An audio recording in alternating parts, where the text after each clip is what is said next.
Are you ready for this? Can I tell you something? Healthy eating isn't that hard!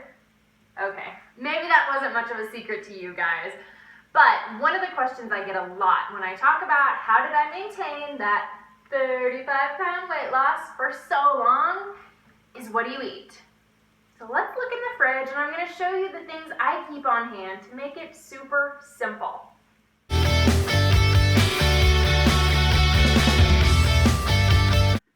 Number one, I love this broth. It's from Pressery, which is something that I found when we moved here to Boulder. So I go through a lot of phases where my stomach may not feel that great, or I just don't feel like eating after a super hard workout, but I can tell my body needs fuel.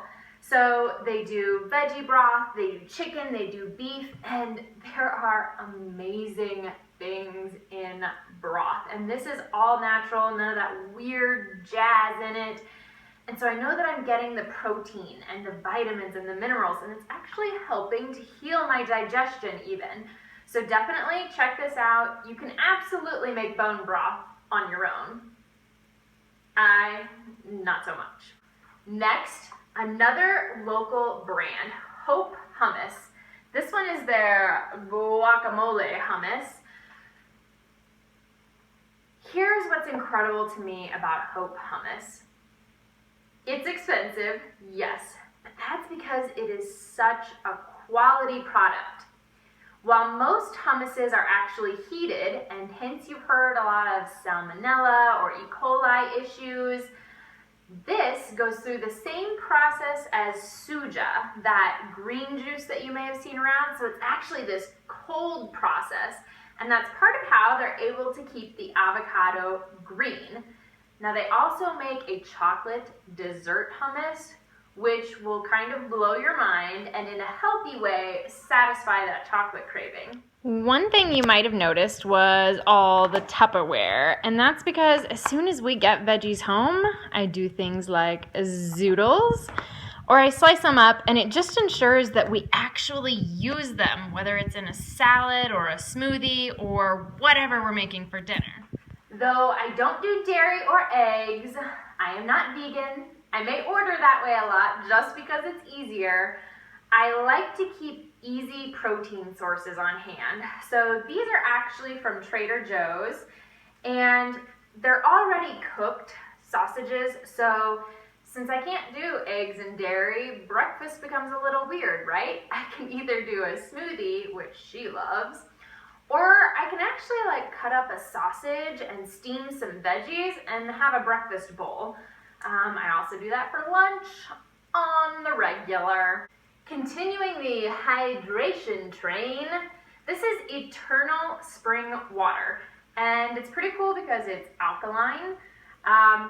There's a lot of benefits to getting your system back to being alkaline, and so if you are having any digestive troubles or feeling a little bloated, this is kind of a great way to detox. And there's been so much stuff in the news lately about extra chemicals or fluoride and, oh my God, even birth control in the water.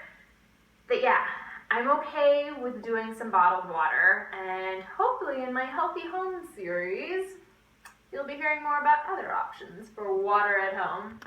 I've said before, I think eating well is a lot of times about convenience. So I love buying shredded carrots. They go in oatmeal and smoothies, and I just eat them with peanut butter. Of course, you've got to have your spinach for a daily smoothie. And yes, I could buy fresh, but for whatever reason, this is just faster for me mentally, and it ensures I drink a smoothie. So,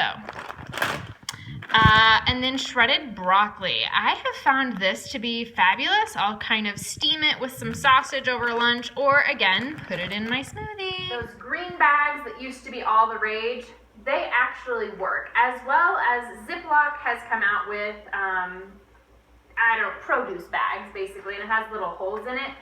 I have 100% found that if I know I'm not going to get to a vegetable or even like blueberries, and I put them in this, they last longer, no doubt, absolutely 100%.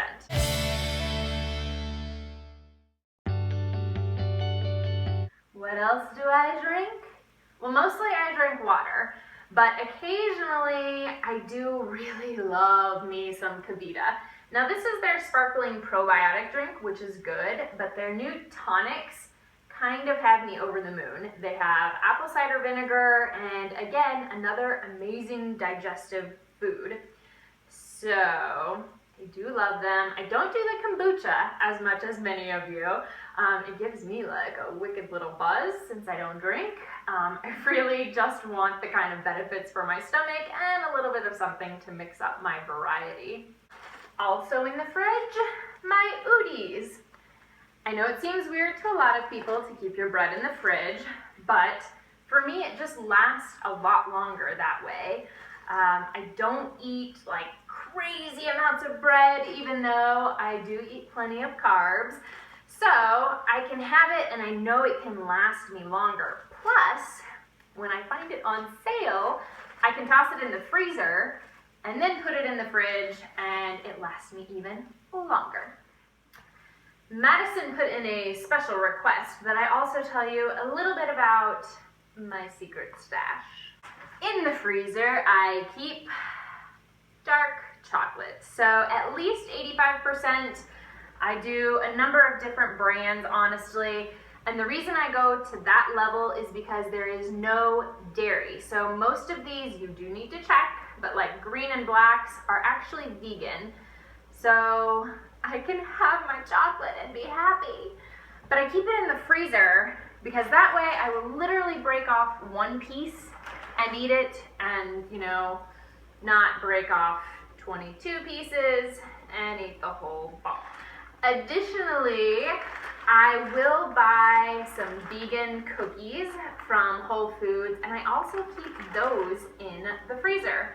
Same idea, it slows me down. I can take out one at a time.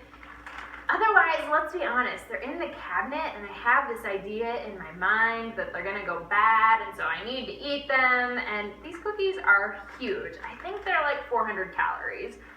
So if I want to eat half of one every day, I feel pretty solid in that. I run enough, right? But I don't really need 400 calories from a cookie, knowing that it's also not really going to fill me up. So bananas, when they start to get real brown, a lot of people just won't eat them. I do have recipes for that. But also, if you keep them in the fridge, the skin will continue to brown, but the actual banana